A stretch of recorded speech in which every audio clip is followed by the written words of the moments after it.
Hi everyone, I just want to have a quick intermission before we dive into this video.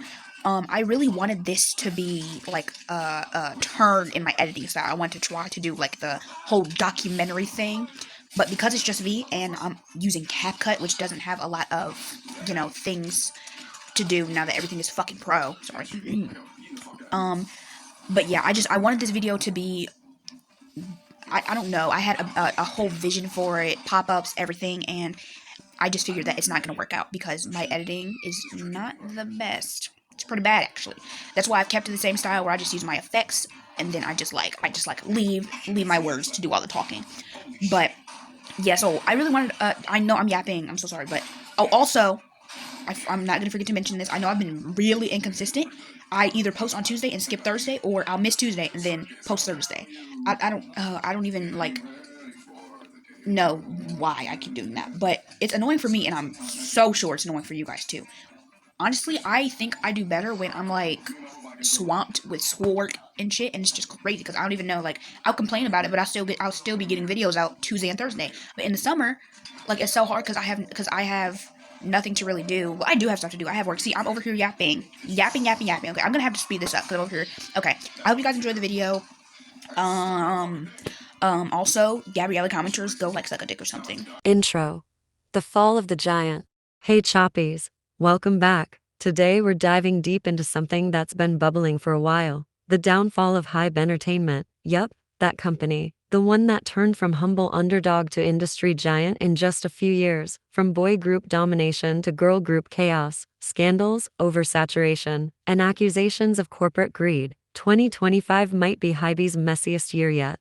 If you've been around the Kpop scene for a while, you know that HYBE wasn't always sitting at the top. For years, the industry was ruled by the big three, J.Y.P, SM, and YG. HYBE came in as a bold challenger, disrupting the system, breaking records, and eventually became big enough to rival the legends. But now, the cracks are starting to show and they're widening fast. So buckle up, because this is part one of our Big Three Company Breakdown series, and we're kicking it off with the company that might be burning faster than it rose, HYBE. Chapter 1.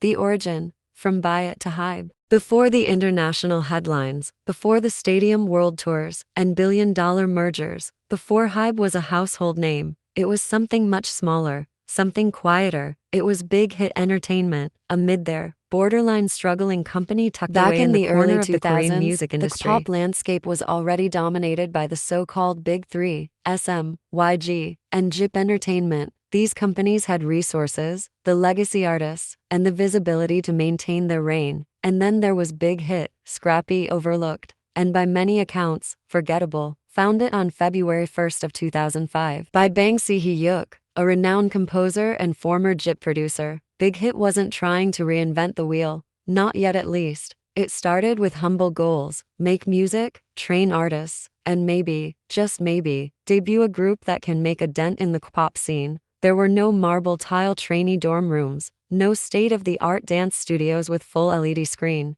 just a small office, a handful of staff, and a founder with an ear for talent and a dream too big for his budget. Big Hit operated as more than just a record label. Even in their early days, it was structured to do just about everything: training, producing, managing, promoting. It wasn't out of luxury, it was out of necessity. When you don't have money to outsource, you have to do it yourself. That scrappy, hands-on DNA would go in to define the company's work ethic. The company may have been underfunded, but it had one resource that has no amount of money could buy: a vision. They weren't signing idols with celebrity siblings, or recruiting former child stars. Big Hit was scouting kids with raw potential, some whom had never even danced before auditioning. It wasn't about perfection, it was about growth. And if you had just the right spark, bang, Si-hyuk was willing to take the risk. Chapter 2.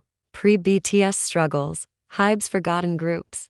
Before BTS ever hit the stage, Big Hit had a few attempts at finding success, and to be honest, most of them didn't work out. Let's start with Glam, a 5-member group co-managed by Big Hit and Source Music. Glam debuted in 2012 and showed a ton of promise. They were bold, experimental, and the first groups to openly touch on topics like LGBTQ+ representation in their lyrics, which was incredibly rare in Kpop at the time. For a while, it looked like they could carve out a unique space in the industry. But that dream came crashing down in 2014 when member Kim Tae-hee was caught in a blackmail scandal involving actor Lee Byung-hun. The scandal was messy, high profile, and instantly tanked the group's image. Glam disbanded shortly after, and that was pretty much it. One of Big Hit's earliest chances at girl group success was gone, and Kim Tae-hee received a year in prison, I believe. Then there was the group AM. This one's a bit more complicated, because AM was technically a J.Y.P group. Big Hit co-managed them for several years. They were a ballad-based vocal group, and then were pretty well respected and successful in their lane. But because Big Hit's involvement was mostly behind the scenes, and they weren't leading the project,